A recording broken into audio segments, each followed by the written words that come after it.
Поляков Карина ГБО СОЖ №1 ОЦ села Кинять Черкассы. Стихотворение собственного сочинения о Марине Цветаевой.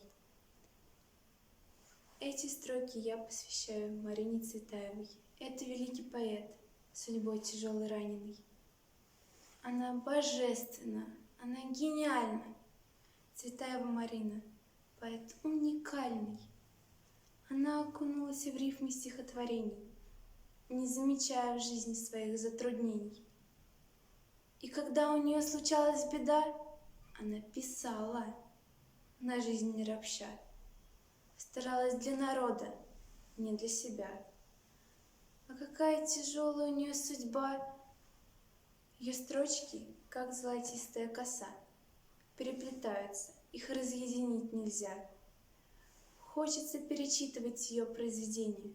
В них есть душа, кропотливость, терпение. Пропуская каждую фразу через себя, осознаешь, как она умна и мудра.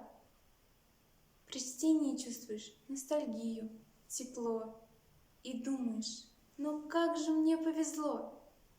Ведь каждая строчка — отдельный мирок, такой, будто крохотный тайничок. Лишь люди искусства его открывают, богатство таланта ее постигают. Глубина ее мысли пронзает, как нож. Такая в них сила, такая в них мощь.